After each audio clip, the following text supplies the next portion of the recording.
One of my more controversial arguments is that searching for happiness in your trading is grossly overrated. And these ideas of quick wins and comforts are marketed to traders, and on the surface they seem like the right thing to pursue, but they oftentimes leave traders feeling completely empty and keep traders stuck in destructive cycles. If you look at the ancient world, Aristotle argued there are two forms of happiness. The first is hedonia, which is this short-term high and immediate gratification that people chase that is followed the next day by a low. He also said that there is this deeper form of happiness, this feeling of fulfillment, this long-term purpose-driven happiness called eudaimonia. This is a much deeper, purpose-driven, fulfilling feeling that can be sustained. Now, the interesting thing about this idea of happiness, or even this illusion of happiness or hedonia, this short-term immediate gratification and high and comfort, is that it always comes entangled with its complementary opposite.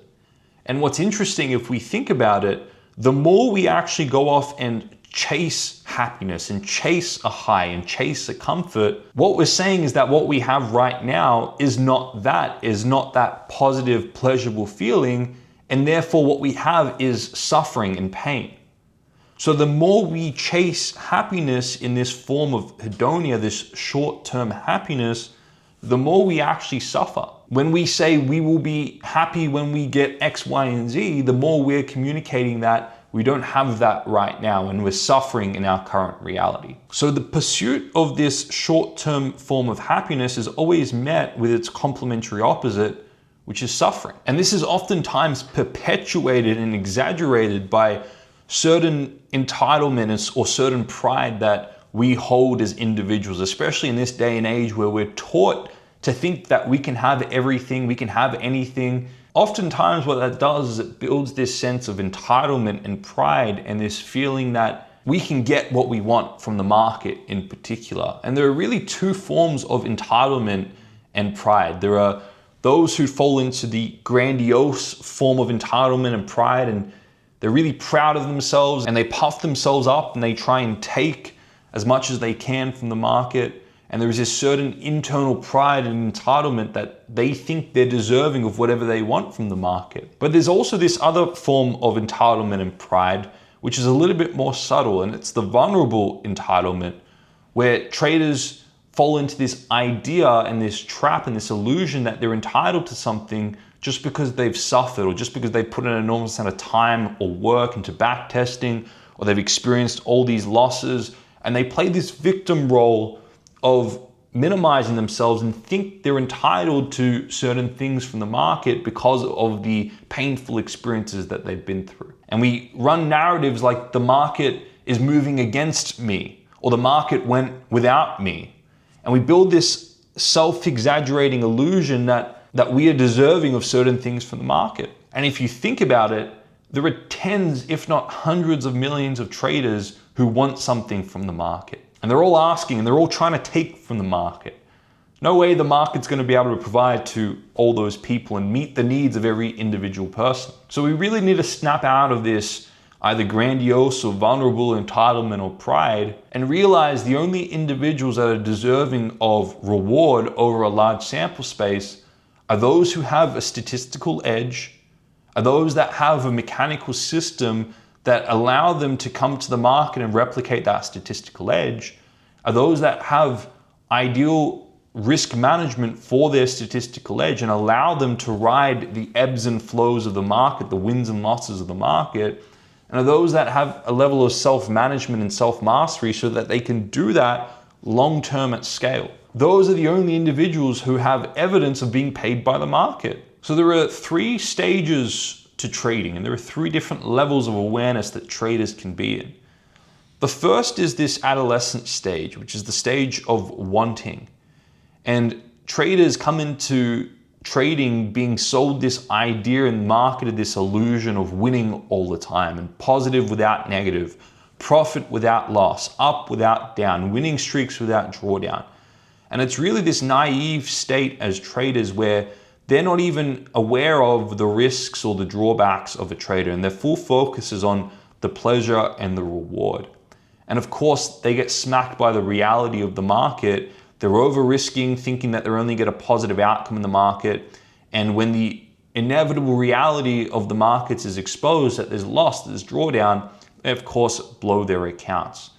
So this wanting adolescent stage is a very naive stage, and most traders end up giving up at this point because the markets, the reality of the markets don't match their one-sided fantasy that they've tried to impose. The moment they experience pain, they're disappointed, they have unmet expectations, they move on. This is why the statistics of quitting trading is so high, is because of unmet expectations. But that small percentage of traders who survive that initial adolescent stage go into the next stage, which is what I refer to as the indifference stage. This is where traders realize there's another side to the markets. There's pain, there's risk, there's suffering, there's drawdown. And they're aware of both sides. They're aware that there's reward, but there's also risk. But they're still attached to the reward side. So they say to themselves, I know there's both win and loss. I know there's profit and loss. I know there's winning streaks and drawdown. I know there's reward and risk, but I still want the reward, the profit, the winning streak. They're still attached to that positive polarity, and they're still infatuated with that positive polarity. They're still perceiving more advantage and disadvantage to that positive polarity. These are the traders that get stuck in a state of indifference. These are the traders that get stuck in a boom and bust cycle. Why? Because they have certain winning streaks, but the moment they experience the inevitable other side of the market, which they're aware is there, they can't face it because of their attachment to winning and reward and positive. So they're aware that these sides are going to come in, and they may have planned risk management, or they may have planned a trading plan that is aware of both sides of the market, but when the inevitable other side shows itself, they can't stick to their process or their risk management because of their internal attachment and infatuation with the positive outcome. And only 5% go from the wanting stage to the indifference stage. And of all those traders who get from the indifference stage, only 1% of traders actually get to what I refer to as the acceptance stage, which is where they're able to have consistent profitability. Most can't break their attachment or their addiction to the reward on the individual trade. Most traders cannot break out of this idea of hedonia that Aristotle referred to. Most traders can't humble their own pride and entitlement, and as a result, they get stuck in indifference and they can't handle the inevitable other side of the market. Even though they're aware of it, they can't handle it. But the traders who finally get to a state of acceptance are the ones who are aware of both sides of the market. And they've done the internal work to integrate the opposites, meaning they're aware of the drawbacks of the so-called winning in the market. They're aware of the drawbacks of their prides and their entitlements, and they've humbled that. They see both sides of winning, and they've detached from the reward center and the quick dopamine wins they get from individual wins. They've detached from the idea of hedonia in the individual trade. And so too, they're aware of the benefits of losing, of being minimized, of fear. So what they've done is they've integrated the opposites. They're no longer trying to avoid losing on the individual trade, and they're no longer trying to seek after winning on the individual trade. They've integrated these opposites in pursuit of their edge and their trading plan. And they've done the internal work to truly inculcate those ideas and break the fantasy world of trading that has profit without loss, positive without negative, support without challenge. They've broken that idea through deep internal work, and they're truly accepting of either outcome in the individual trade. They don't just say that, but their actions demonstrate that they're truly accepting of it. Meaning when they experience a loss, they're non-reactive to that. When they experience a win, they're non-reactive to that. When they have a loss, they don't fall down revenge pattern sequences. Their actions demonstrate that they're truly accepting of whatever the market provides to them.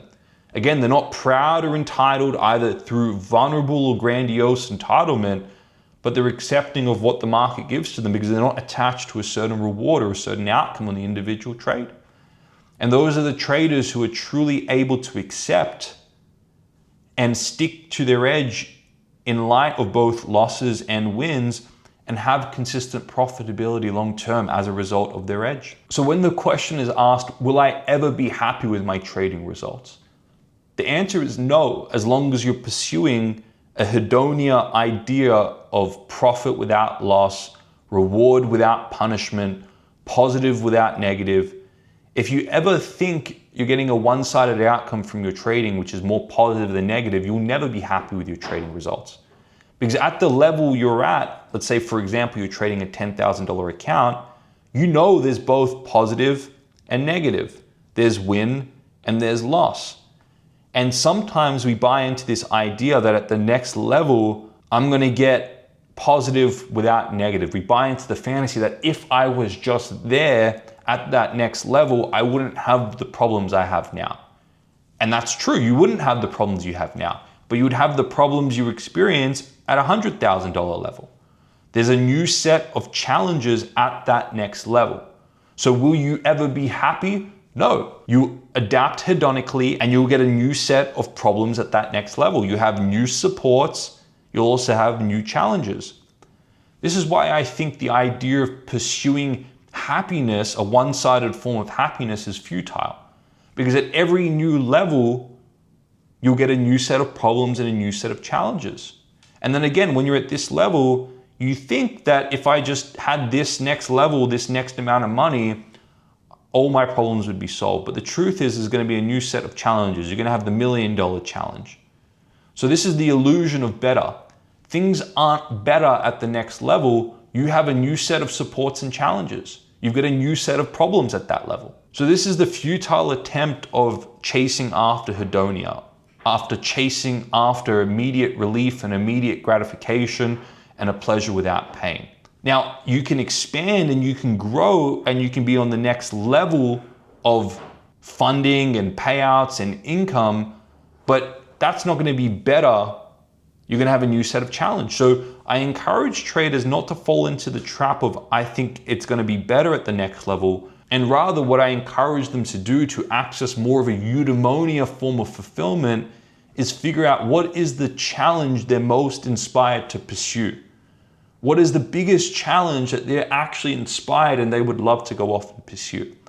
Because when you're pursuing challenges that are really inspiring to you and are aligned with what is important to you, then you don't attract these lower level forms of suffering because you're not shying away from challenge. You're figuring out what is the challenge that I want to pursue, that I would love to pursue, and you go off and pursue that. Otherwise, at every new level, you're going to adapt hedonically, you're going to have a new set of challenges, and your expectations are going to be crushed thinking that the next level would rescue you or save you or bring you pleasure or alleviate your problems. And then when you realize you've got a new set of challenges at that level, you're extremely disappointed. This is the unfulfilling feeling as a trader of hitting certain income goals thinking it's going to make you happy. Rather, the most fulfilled traders that I have seen go off and do incredible things and have an enormous amount of income as a result aren't the ones that are actually pursuing that one-sided idea. They're pursuing a deeper, more meaningful challenge with their trading. They're getting rewarded as a result, but they're also fulfilled because they're pursuing the challenges that inspire them. And when they accomplish one, they pursue the next greater challenge they're going on pursuing.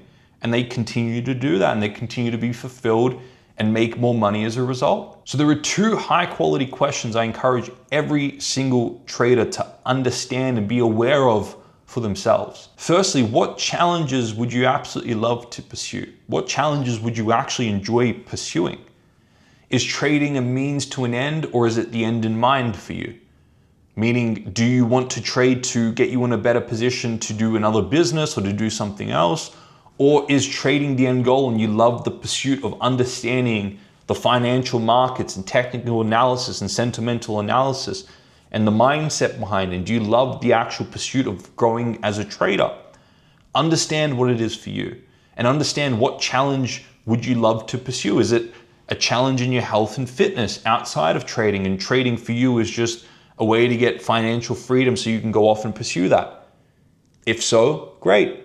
Or is trading for you the end in mind and you want to continue to find the next challenge of trading the next amount of money and figure out what needs to be refined and dialed in so that you can do that effectively and efficiently? If so, great.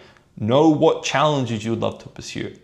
And then know, what is the purpose behind your trading? Is it just a way to get that time freedom, that financial freedom to pursue something else?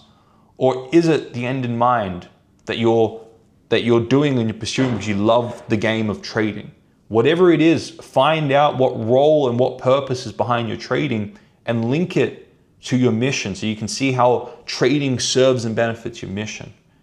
And when you're going off pursuing challenges that inspire you and you have a deeper purpose and a reason behind your trading, you don't fall into this short-term, immediate, gratifying idea of pleasure without pain and hedonia, which is a futile attempt because you'll just continue to adapt at every new level.